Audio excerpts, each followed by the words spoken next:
Muy buenas, muchas gracias por la asistencia. Espero que pasen unos días o un día magnífico en Huelva, en este Congreso Nacional de Hidrógeno Verde, segunda edición. Y sin más, vamos a empezar con las ponencias, que vamos con algo de retraso, pero ya irá todo fluido.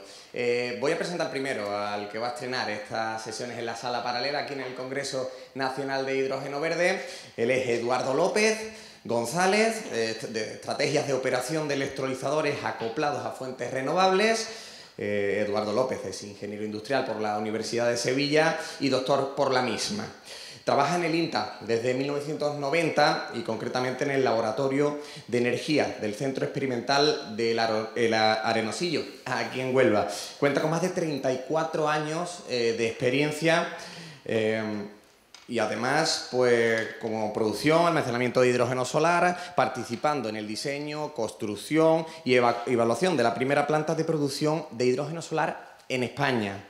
Ha participado en numerosos proyectos nacionales e internacionales en el campo, como hemos comentado, del almacenamiento y gestión de la energía para aplicaciones móviles y estacionarias. Y en la actualidad centra sus trabajos en el ámbito del hidrógeno en la optimización de estrategias de operación para electrolizadores multi-stack. Sin más, para no seguir enrollándome, que lo importante es que Eduardo López nos cuente en unos 20 minutitos la ponencia, así que muchas gracias, Eduardo. Muchísimas gracias por la introducción. Gracias. Aunque el título de la ponencia es Operación de electrolizador acoplada a fuentes renovables, realmente voy a hacer una serie de reflexiones sobre las actividades que estamos llevando a cabo en el ámbito de la producción de hidrógeno renovable. Por supuesto, en el ámbito de la electrólisis de agua, diferentes tecnologías, pero también algunas soluciones, algunos conceptos un poco más innovadores que estamos viendo a nivel de evaluación técnica y económica. Unos antecedentes previos. Vamos a hablar cómo efectivamente se ha introducido. Y ya probablemente la mayoría de vosotros sabéis esos antecedentes de por qué en nuestro laboratorio, por qué en el INTA hemos trabajado en el tema del hidrógeno solar. Y a partir de ahí vamos a presentar un par de proyectos que están relacionados con esta temática. Como creo que la mayoría de vosotros ya conocéis, efectivamente el Instituto Nacional Técnico Espacial, pues entre sus múltiples actividades, entre sus múltiples campos de actuación, se centra el tema de la energía y fundamentalmente orientado al almacenamiento y gestión de energías renovables en distintos ámbitos, por supuesto en aplicaciones estacionarias y en aplicaciones móviles. En este sentido, pues en Huelva, el área que abarca estas actividades tiene dos laboratorios diferentes, uno que está ubicado en Torres de Andordó, en Madrid, y otro que está aquí muy cerca nuestro, que está en Arenosillo. Aquí tenemos una serie de instalaciones experimentales que comenzaron con un primer concepto que se trataba de trasladar a la Tierra conceptos de sistemas regenerativos del ámbito aeroespacial. Y así se trataba de ver, bueno, de evaluar las posibilidades desde el punto de vista técnico, fundamentalmente, cómo se podría hacer la utilización del hidrógeno como un vector energético, y eso aprovechando su generación a partir de energía solar fotovoltaica. Entonces, en este sentido, a principios de los años 90, pues se instaló la primera planta de producción de hidrógeno solar en España, constituida por un electrolizador de 5 kilovatios acoplado a un campo fotovoltaico, que posteriormente se fue ampliando e incorporando diferentes sistemas de almacenamiento de hidrógeno y su utilización en pilas de combustible de diferentes tecnologías. Aquí se ve pues las conexiones.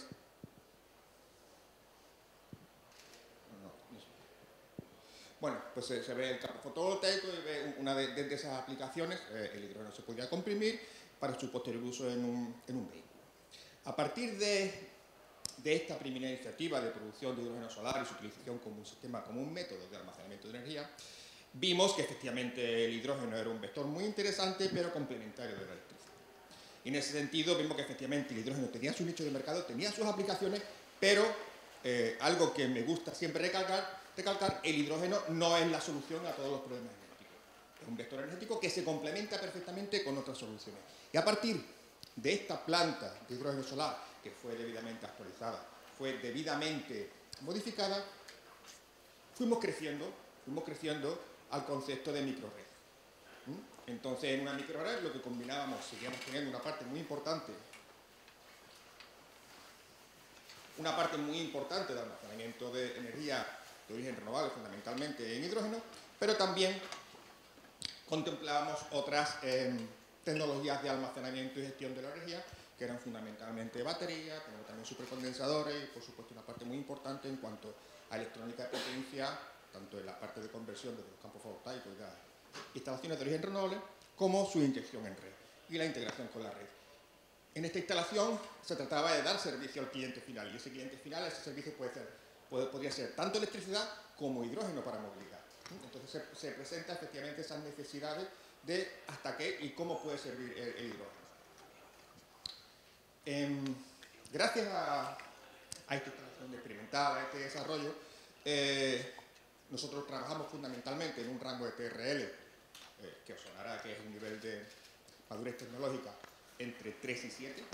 No solemos hacer una investigación básica, sino nos llegan ya productos de tecnólogos que ya han sido previamente testados a nivel de laboratorio, ya sea en universidades o ya sea por el proveedor o por el desarrollo de tecnología. Y lo que desea es que alguien lo acompañe en el camino de madurar esa tecnología hasta, si llega, hasta un producto comercial o paso. Entonces, en ese sentido, pues además del ámbito experimental que hemos comentado anteriormente, pues tenemos una serie de capacidades, como son la posibilidad de prototipado, de integrar determinados componentes, determinadas tecnologías en prototipo, o la posibilidad de ensayar en unas condiciones controladas a través de bancos de ensayo. Entonces tenemos, por ejemplo, bancos de pila de combustible, de baterías, para su integración en sistemas híbridos, baterías, pila de combustible, almacenamiento de hidrógeno, y por supuesto la integración en diferentes vehículos. De forma resumida, ¿en qué trabajamos en esta? Concretamente en la parte de hidrógeno. Pues trabajamos en toda la cadena de valor. No quiere decir que tengamos grandes proyectos en todo, sino que en determinados proyectos, en función de las necesidades que nos han solicitado en proyectos o clientes, hemos abordado tanto la producción, el almacenamiento, como su uso. En producción, pues en producción nos hemos centrado, a partir de la planta solar, en ensayo y caracterización de electrolizadores, diferentes tecnologías, PEM, AEM, alcalina, por supuesto. Fundamentalmente, y lo que para nosotros tiene más juegos es en condiciones variables de operación. Un acoplamiento directo con fuente renovable, fundamentalmente solar, aunque también hemos tenido ensayos con él. No solamente electricidad, aunque es la fuente principal, pero también hemos tenido proyectos, y tenemos proyectos, que están relacionados con la producción de hidrógeno a partir de otras fuentes, fundamentalmente renovables, como puede ser la gasificación de biomasa, o como puede ser el reformado de diferentes combustibles. Y ahí es donde posteriormente vamos a hablar un poquito más. Estamos estudiando la posibilidad de proyectos híbridos, de plantas híbridas, que intenten minimizar las desventajas de la gasificación con el aporte de la electricidad por agua y viceversa, minimizar las desventajas que tiene la electricidad y el agua con las ventajas que aporta la gasificación de biomasa y la producción de hidrógeno a partir de este método. En almacenamiento, bueno, pues hemos trabajado, por supuesto, con los principales sistemas de almacenamiento de hidrógeno, excepto líquido. Trabajamos con hidrógeno a diferentes presiones, trabajamos con hidruros metálicos y hidruros químicos. Y hemos propuesto, aunque no lo hemos enseñado nosotros directamente, diferentes conceptos innovadores a nivel, en algunos casos, teórico de viabilidad, como puede ser el almacenamiento subterráneo. En cuanto a utilización, pues fundamentalmente integración en diferentes sistemas, tanto estacionarios como móviles, pila de combustible, el BOP de la pila de combustible y en general todos los componentes necesarios para la demostración de estos sistemas. En este sentido, los de los proyectos que voy a comentar un poquito más en detalle ahora, pues el proyecto PAL, ODIEL y AIRE, veremos en detalle qué es cada uno, se centran fundamentalmente en la parte de caracterización de enriquecedores.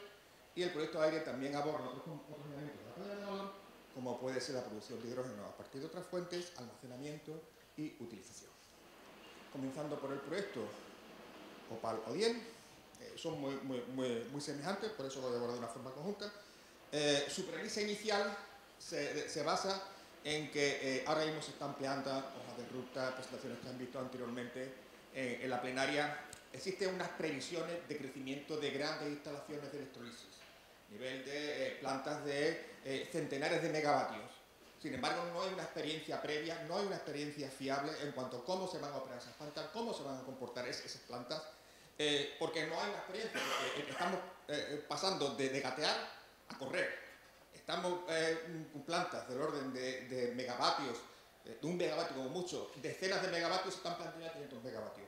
No sabemos cómo se va a comportar en el largo plazo, no sabemos cómo, sobre todo acoplado a fuentes renovables, si está acoplado a un PPA o en condiciones estacionarias, operando 24/7, eso es una experiencia. Pero en condiciones fluctuantes no sabemos cómo se va a degradar, no sabemos cómo va a afectar a esas condiciones de operación.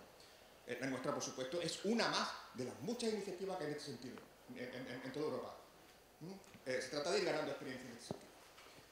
Entonces, lo que nosotros proponemos, pues vamos a desarrollar, sabéis que los electrolizadores comerciales, los grandes electrolizadores comerciales, tienen un número variable de stack, están conectados en serie, esta serie está conectada a un rectificador, estos rectificadores, cada uno con su serie, están ocupados en paralelo. Y dependiendo de las condiciones variables, pues se activa una cadena o se activa otra. ¿Cómo se definen esas cadenas? ¿Cuáles son los criterios? Mismo número de horas de funcionamiento, mismo nivel de degradación, depende del fabricante. No es el estándar, no hay una condición homogénea. Entonces, en ese sentido es donde nosotros queremos actuar. Para ello, en el proyecto este, en el que colaboramos con la Universidad de Sevilla y con la Cardenal Herrera, en Valencia, pues estamos abordando diferentes actuaciones, diferentes tecnologías. Ya os digo, ahí tenéis un electrolizador AM, de 2,4.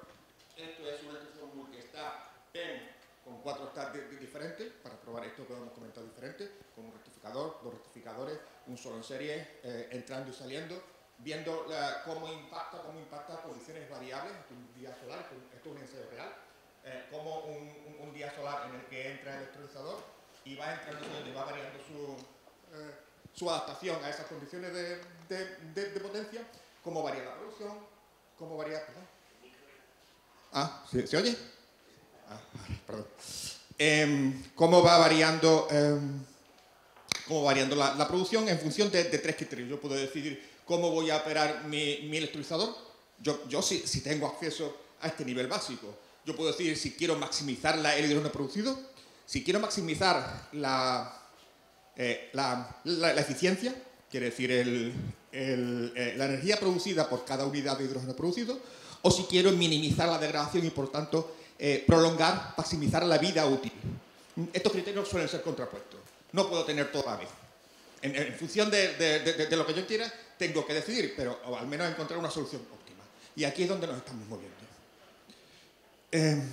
Nos basamos, por supuesto, en modelos. Un gran trabajo de la Universidad de Sevilla, en el que primeramente nos hace unos modelos, hacemos unas previsiones con diferentes estrategias. Aquí veis 3 estrategias distintas.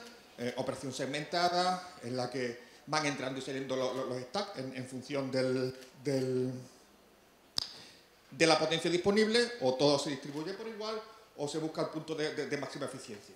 Entonces, se hacen previamente unos modelos y esos modelos se validan posteriormente con operación en laboratorio. Pero al menos tengo una primera criba sobre cuáles son las condiciones más adecuadas para su operación.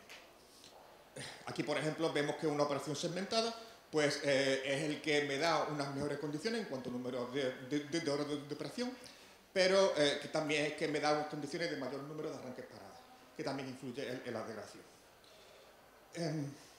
Complementario a este sistema que estamos viendo, tenemos efectivamente que unas condiciones, dependiendo de las condiciones solares, si yo tengo solamente una instalación solar, un electrolizador acoplado a una instalación solar, operando solamente con energía solar, al año que puedo tener 1.600, 1.800, 2.000 horas, dependiendo de la proporción entre planta fotovoltaica y electrolizador. Si no tengo un PPA, porque las condiciones el PPA es un acuerdo de compra de energía, y solamente quiero operar en condiciones solares, tengo una disponibilidad limitada de hidrógeno, un coste que puede ser superior. ¿Cómo se puede complementar esto? ¿Cómo puedo aportar más hidrógeno? Una opción puede ser efectivamente gasificación de biomasa, que me aporta otras ventajas en cuanto a economía, circularidad, utilización de recursos, utilización de residuos agrícolas. En este sentido se plantea el proyecto AGRI, un proyecto POCTEC, en el que se abarca toda la cadena de valor. Diferentes actores, 9 actores, hay un stand en la carpa, donde pueden encontrar más información, y mañana creo que hay otra presentación específica de este proyecto, en el que se aborda, ya les digo, toda la cadena de valor en la zona transfronteriza España-Portugal, que es el ámbito de actuación de este proyecto. Y aquí, concretamente, pues nosotros, una de las acciones que proponemos es la hibridación, la integración de electrolisis con gasificación de biomasa. No es nuevo, no somos ni mucho menos los primeros que estamos promoviendo esta idea. Lo que sí es cierto es que hay socios en el proyecto que tienen una gran especialización, una gran experiencia en gasificación y nosotros en diferentes tecnologías de electrolisis. Y lo que queremos es evaluar efectivamente el acoplamiento de estas tecnologías para diferentes usos.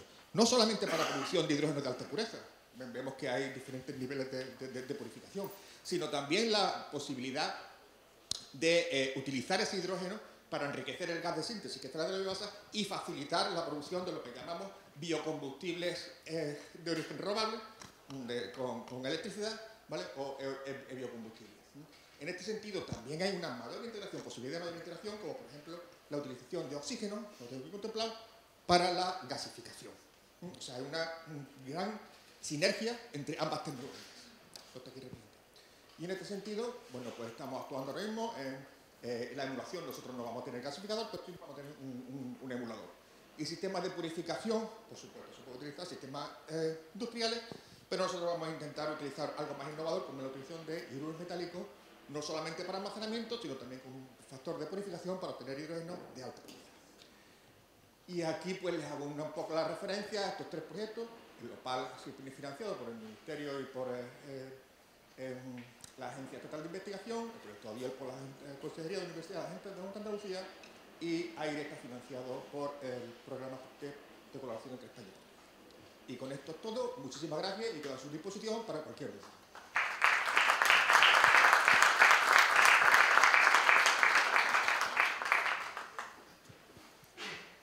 No sé si hay turno de preguntas o pasa al siguiente ponente.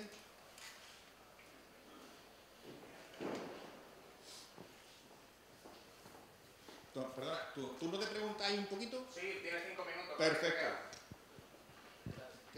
No, mira, yo le doy el micro. Perfecto. Vale, muchas gracias por la exposición, muy interesante. Yo soy Alfonso de la empresa Sener, una ingeniería del País Vasco. Te quería preguntar sobre la degradación, que vosotros, sobre la modelización de la degradación que estáis haciendo. Y la pregunta concreta es, ¿habéis visualizado en los ensayos, para correlacionar las modelizaciones, habéis observado que haya degradación recuperable en función de las estrategias de operación, tanto los stacks alcalinos como los PEM? Vale, muchas gracias. Nosotros estamos centrando ahora mismo en degradación en PEM. ¿Vale? Estamos haciendo ensayos acelerados de degradación en PEM. Estamos contemplando, por supuesto, aquí cada autor hay una incertidumbre total en cuanto a cuáles son hay un acuerdo en cuáles son los principales mecanismos que afectan a la degradación de los stacks, que son la operación a alto nivel de carga, en condiciones tanto estacionarias como fluctuantes. Sobre los arranques paradas no hay acuerdo, ¿vale? Unos dicen que influyen más, otros que influyen menos, sobre todo ahí donde influye también en las condiciones que se realizan esos arranques y paradas, ¿vale? Si se realiza a una temperatura próxima a la de operación, el efecto es menor, y en las condiciones de presurización el efecto es menor. Y hay un menor efecto también en las fluctuaciones a un nivel medio-bajo de carga, es menor. Algunos de esos efectos son recuperables.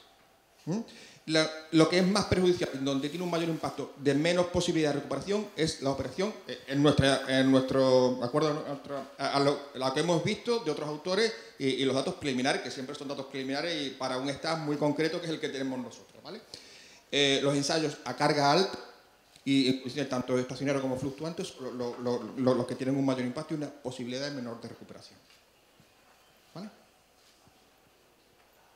¿Más preguntas?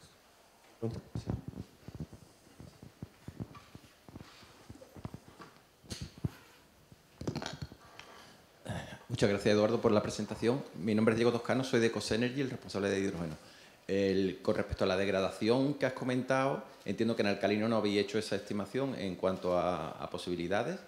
¿Habéis estimado igualmente cómo machea el porcentaje de cambio de potencia de alcalino en alguna experiencia que hayáis tenido en otros proyectos con respecto a las renovables? Primera pregunta. Y segunda, ¿tenéis algún modelo económico de la parte de biomasa, gasificación de biomasa, de cara a ver un poco cómo es la rentabilidad de esa propuesta? Vale. Efectivamente, el alcalino, vamos a ver, con PEN podemos jugar hasta cierto punto porque tenemos un stack que está dedicado a degradación y lo podemos someter a AST. El alcalino no, el extrusador es el que tenemos, ¿vale? Entonces nos centramos fundamentalmente en esa variabilidad. Sí lo hemos sometido a esa variabilidad, tanto AEM como alcalino como PEN, ¿vale? AEM, por ejemplo, para los que no conozcan la tecnología, ahora mismo hay un solo fabricante comercial que ofrece sistema de stack, que es Napter, ¿vale? Y ahí es muy curioso porque el rango de operación de un Napter empieza en un 60%. Quiere decir que por debajo del 60% de la potencia nominal no produzco hidrógeno, ¿vale? En un PEN aproximadamente es un 20%, cuando entra, y un alcalino puede estar en un 40%. A partir de ese momento, efectivamente, la dinámica del alcalino es mucho menor que la del PEN y el AEM. El PEN y el AEM es muy similar, responden muy rápidamente. No sé si esa era la respuesta a tu primera pregunta.